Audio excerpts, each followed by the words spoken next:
Sveiki, dienraštis Bernardinų LT tęsia interviu ciklą Resocializacija, ar priimsime suklydusi, ir šiandien kalbame su Lietuvos kalėjimų tarnybos ir resocializacijos valdybos viršininkė Laura Rauluševičienė. Sveiki. Sveiki. Laura, kiek metų jau dirbate su nuteistaisiais? Oi, iš tiesų pradžia buvo mano 2008 metais, kaip mokiniai į mokyklą atkeliauja, taip aš atkeliavau į tuo metu pataisos namus rugsėjo 1 dieną, tai skaičiuojamas jau 17 metų bausmių vykdymo sistemoje stažas.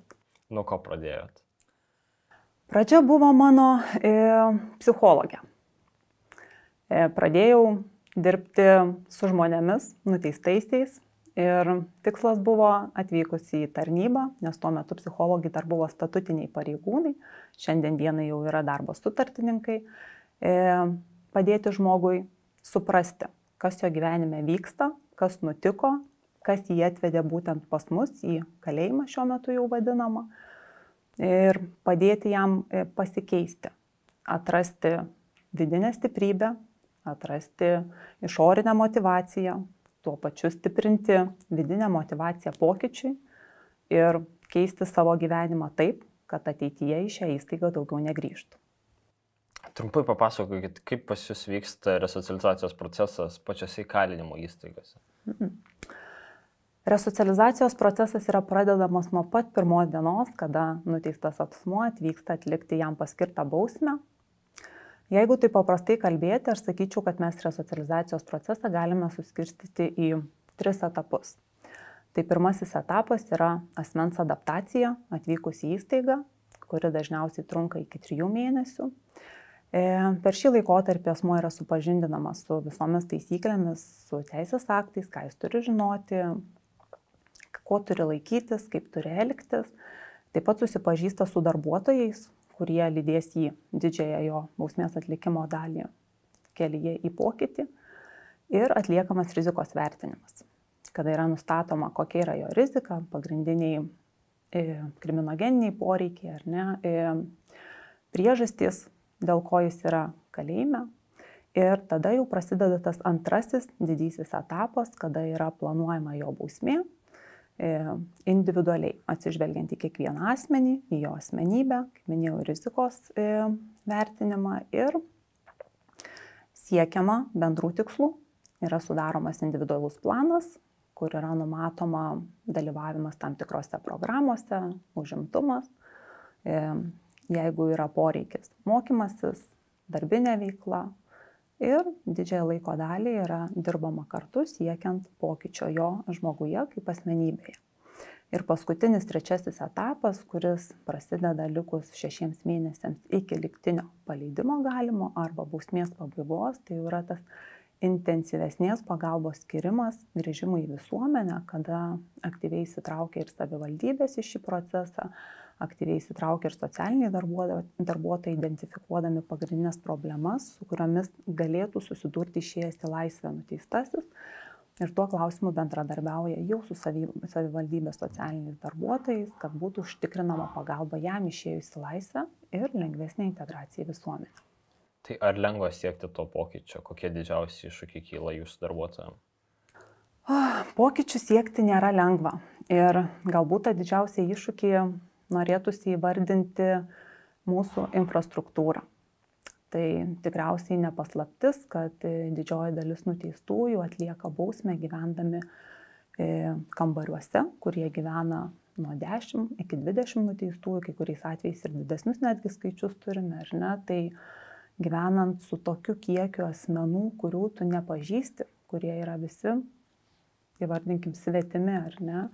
Ir laikas, kurį tu turi praleisti tarp tokio kiekio žmonių kiekvieną dieną, yra kai kuriems ir metai, kai kuriems ir dešimtmečiai.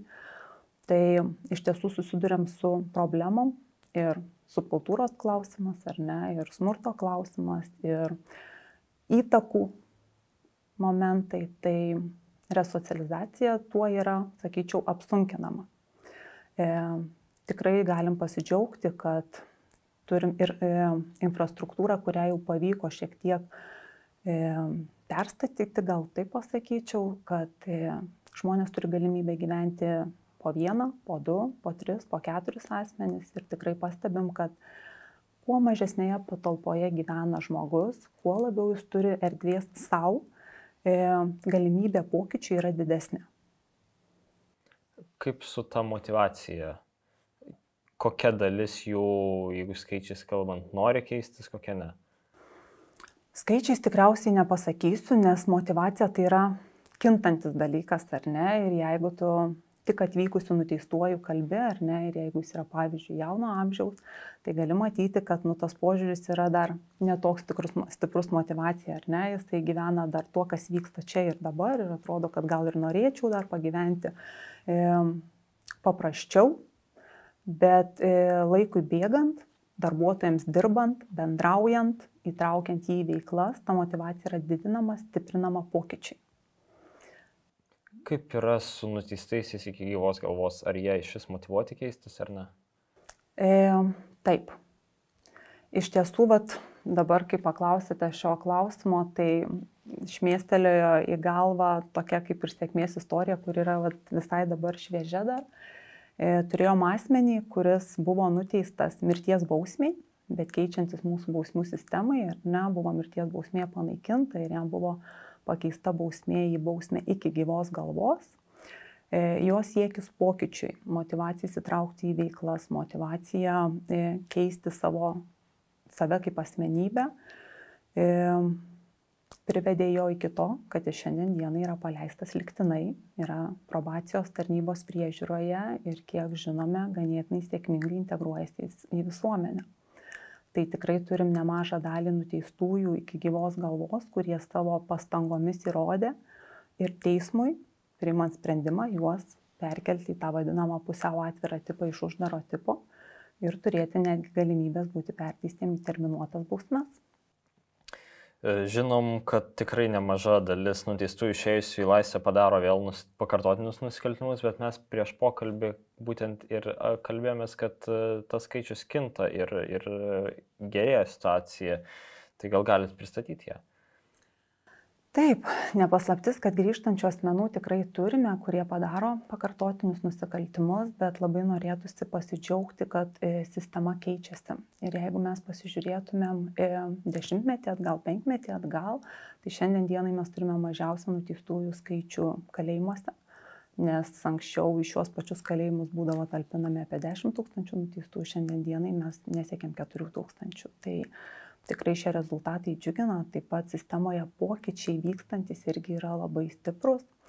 Jeigu kalbėti būtent apie resocializacijos skyrių darbuotojus, tai anksčiau mes būdavom universalūs kariai, ar ne? Vienas asmuo darydavo viską ir vesdavo programas, ir atlikdavo vertinimus, ir užimtumą organizuodavo. Šiandien dienai mes turime 4 komandas, kur yra išdiferencijuotos funkcijos. Tai kiekvienas darbuotojas žino, ką jis turi atlikti ir atlikti tikslingai, profesionaliai. Tai turim kontaktinių pareigūnų komandą, kurie kiekvieną dieną lydi nuteistuosius, kiekvieną dieną būna šalia jų, praleidžia didžiąją laiko dalį kartu. Turim vertinimo komandą, kurie atlieka rizikos vertinimus ir specializuojasi būtent šioje dalyje. Taip pat galbūt naujausiai įkurta, sakyčiau, dalis, tai yra socialiniai darbuotojai ir psichologai. Psichologai šiek tiek jau senesni yra, bet socialinių darbuotojų mes šventėm šiais metais 5-metį. Tai skaičius iš tiesų padidėjo, pradžioje startavom su 18 žmonių, šiandien dienai turime 64 pareigybės, kur asmenys tiesiogiai taip pat dirba su asmenim nuteistais, ar nesiekiant jiem teikti pagalbą. Ir 4 komanda yra užimtumo, kuri būtent orientuota į asmens užimtumą laisvalaikį, vadinkim tą, ar ne, pozityvų užimtumą, mokymasi, įtraukimą į mokymosi procesus, individualią veiklą, darbinę veiklą. Tai va, šita dalis irgi labai sustiprėjo, kur dar matom didelį pokytį ir norėtųsi pasidžiaugti, kad vis dėlto tapom atviri. Į kalėjimus pradėjo ateidinėti didesnis kiekis ir savanorių, ir nevyriausybinių organizacijų. Pastebėjom, kad studentai, norintys atlikti praktiką kalėjimuose, taip pat aktyviai kreipiasi. Turim didelius kiekius ateinančių tų pačių studentų, mokslininkų, norinčių atlikti tyrimus ir teikti mums jau tą pozityvę pagalbą ar ne mokslų grįstą. Kur dar labai didelį pasiekimą galėtumėm įvardinti ir pasidžiaugti, tai yra pusiaukelės namų įkūrimas. Startavom 2016 metais su pirmais pusiaukelės namais, šiandien dienai jau turime įkurtus 9 pusiaukelės namus ir kur didžiausia esmė, kad pastebėjom, jog nuteistieji paleisti iš pusiaukelės namų pakartotinį nusikalstamumą įvykdo 8%. Tai reiškia, kad tik 8% išleistų nuteistųjų padaro kažkokį pažeidimą. Nebūtinai tai yra pakartotinis nusikaltimas, dėl kurio jis yra grąžinamas atlikti bausmę pas mus į kalėjimą, bet gali būti ir pažeidimas, už kurį jis negrąžinamas. Tai iš tiesų skaičius lyginant yra labai labai mažas. Džiaugiatės pusiaukelės namais, bet mes girdėjom ir protestus prieš pusiaukelės namus ir tai turbūt rodo visuomenės požiūrį, kad dar dalis visuomenės bijo tų nuteistųjų.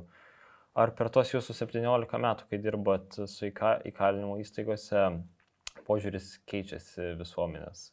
Labai puikiai jūs paminėjote, ar ne, vat šį atvejį, kuris yra ganėtinai šviežias, jis yra turbūt 1,5 metų senumo, ar ne, kada ir mus nustebino toksai aktyvus visuomenės pasipriešinimas dėl tų pačių asmenų, kurie yra visuomenės dalis, ne, nes jie padaro nusikaltimus būdami toje pačioje visuomenėje ir po bausmės atlikimo jie grįžta atgal. Ir šiandien dienai norėtųsi pasidžiaugti, kad visuomenės nuogąstavimas dėl galimų grėsmių nepasitvirtino visiškai, jeigu kalbam apie Domeikavą. Bet jeigu žiūrėti bendra prasme visuomenės požiūrio pokyčio, tai iš tiesų turim.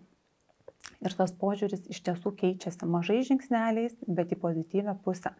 Ir kiekvienu atveju, kiek tenka pabendrauti su žmonėmis, ypatingai renginiuose, kuriuose dalyvaujam pristatydami ir savo profesiją, miesto šventėse, ar ne, kartu įsitraukdami su nuteistaisiais į pagalbą, galbūt darom, ar ne, kada vyksta akcijos, padedant tvarkytis aplinką ir panašiai, tai tu matai, kad visuomenė priima tos žmonės kaip žmonės esančius tarp jų pačių visuomenės dalį, ar ne, bet tikrai turime ir iššūkių, kada matom, kad tam tikra dalis visuomenės dar turi užaugti, subręsti tam, kad galėtų priimti grįžtančius asmenys iš kalėjimų. Dar norėčiau grįžti šiek tiek prie nuteistųjų užimtumo, minėjot savanorius, visuomeninės organizacijas.